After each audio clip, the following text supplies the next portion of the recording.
Bom dia.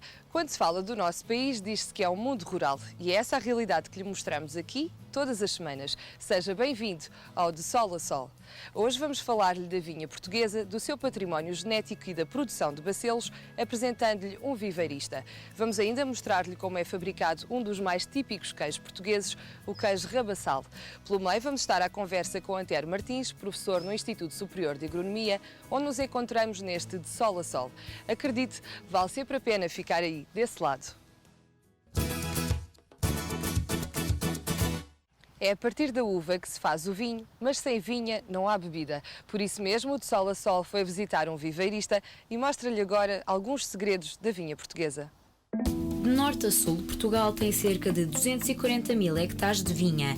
A idade média de cada videira é de 30 anos. E esse trabalho começa muito antes nos viveiristas. Jorge Boom era, na Alemanha, um homem de vinho. A vinda para Portugal, na década de 70, transformou-o em viveirista, numa altura em que não havia seleção clonal no país. Hoje, comercializa bacelos enxertados. O bacelo enxertado tem a grande vantagem que precisa menos pessoal e você tem a garantia do garfo. Antigamente, o viticultor ia na vinha velha dele, sem controlar se tem vírus ou não, enxertou o bacelo no campo. Hoje, compra um bacelo enxertado, certificado, com a garantia do garfo de ser sem vírus e ainda com a garantia do porta-enxertos também ser certificado. Desengane-se, no entanto, quem pensa que este é um processo rápido. A produção do bacelo enxertado dura em média 2 anos. Há um trabalho preparatório que é a recolha do material vegetativo no campo, no ano anterior, portanto, nesta altura, estamos neste momento a recolher as varas e os garfos que vão dar origem ao bacelo enxertado que vamos fornecer ao viticultor em 2011, a partir de janeiro de 2011. A partir de fevereiro começa a recolha das varas que darão origem aos bacelos do próximo ano. O processo pode não parecer muito científico, mas tem os seus truques. Portanto, apanhamos as varas por vários clones. As varas, portanto, não podem ser muito grossas, nem muito finas. O tamanho aí volta de 1,20 m. Depois de apanhados os calos, segue-se uma nova fase, a enxertia. Em maio, os enxertos vão para o campo enraizar, onde permanecem até novembro. Agora é tempo de selecionar. Aqui nesta fase, elas fazem a escolha das plantas que vêm do viveiro. Portanto, nós arrancamos o viveiro, as plantas foram transportadas para os nossos armazéns, ficaram em câmara de frio. Agora vão passar na escolha e aqui vão ser selecionadas as plantas com qualidade e eliminadas as que não têm qualidade. As plantas selecionadas são agora agrupadas em molhos de 25. A raiz é cortada de modo a ter cerca de 20 cm e a parte aérea passa num depósito de parafina líquida para evitar a desidratação. Depois, ou seguem para o embalamento ou para a câmara de frio. E como na moda, aqui também podemos falar de tendências. Há 2, 3 anos atrás tínhamos os tintos, toda a gente queria instalar tintos, havia grande dominância da Touriga Nacional, que é uma casta importante, faz um vinho de qualidade. Neste momento o mercado está completamente diferente e toda a gente quer é brancos. Podemos dizer que é um dos pontos fundamentais da nossa atividade viveirista, é tentar perceber as tendências que o mercado tem. Infelizmente, não nos é possível trabalhar para todos os clientes com encomendas de um ano para o outro. Já o fazemos. Trabalhando com grandes casas agrícolas, temos a possibilidade de fazer uma pré-encomenda. Neste viveirista é possível comprar a variedade e escolher o porta-enxerto. Os clones podem ser selecionados por via sanitária ou genética. Aqui predomina a primeira. Nós queremos rapidamente ir ao resultado de vender material certificado e baseamos-nos na seleção sanitária. A seleção sanitária diz de procurar clones que não têm vírus, que não têm outros micro-organismos perigosos e multiplicamos material só de uma planta desta seleção. E apesar de haver castas predominantes como a Touriga Nacional ou o Arinto, os nichos também existem neste segmento de mercado. Nota-se neste momento um certo regresso ao passado. As pessoas estão a pedir algumas coisas que estavam já em desuso. Até algumas castas tradicionais de determinadas zonas que praticamente desapareceram. Com ócio e nostalgia, estas vinhas irão encher os campos de norte a sul do país.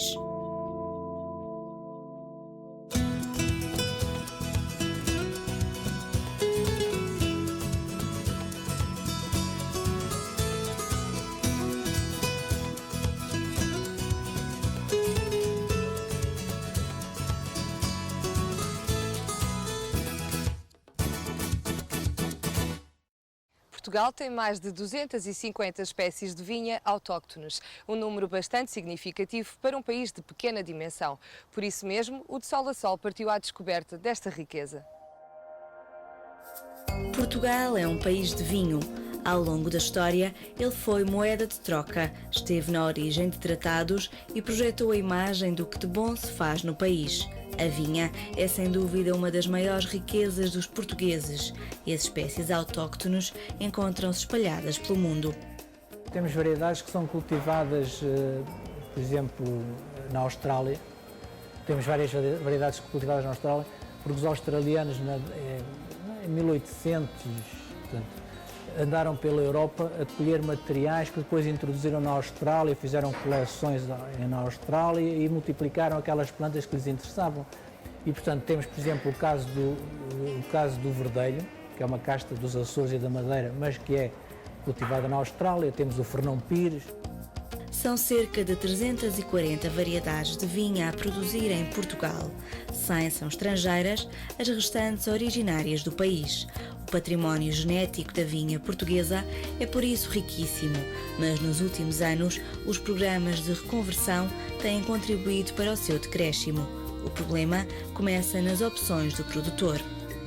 E quando ele faz a reestruturação, de facto, por um lado, tenta introduzir castas mais produtivas e com condições mais fáceis para a produção do vinho e, portanto, respondendo também à solicitação do mercado em termos do estilo de vinho que o consumidor mais procura e, por outro lado, também condições de produtividade e de rendimento melhores do que aquelas que as vinhas velhas, digamos, lhe oferecem.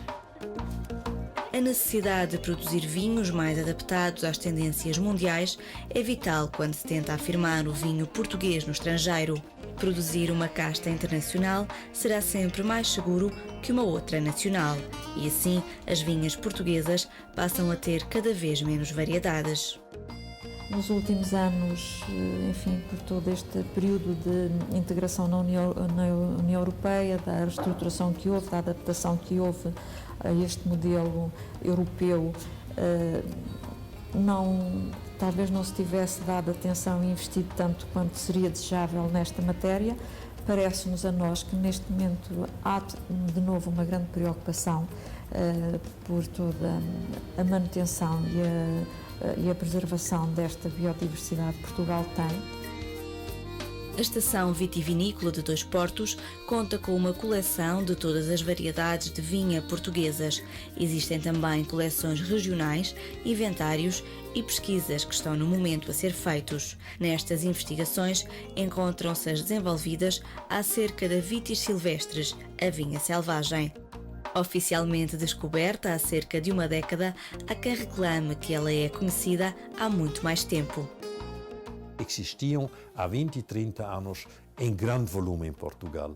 Somente, infelizmente, os serviços oficiais nunca ligaram a este problema e pagaram mesmo dinheiro para arrancar estas plantas nas beiras de rios. José Eduardo Eiras Dias é mais moderado relativamente à data de descoberta desta subespécie. Diz que para se afirmar que estamos na presença de uma destas videiras são necessários testes científicos, mas reconhece a importância desta planta com características únicas. É um facto importante porque justifica a existência de variedades autóctones, por um lado. Por outro lado,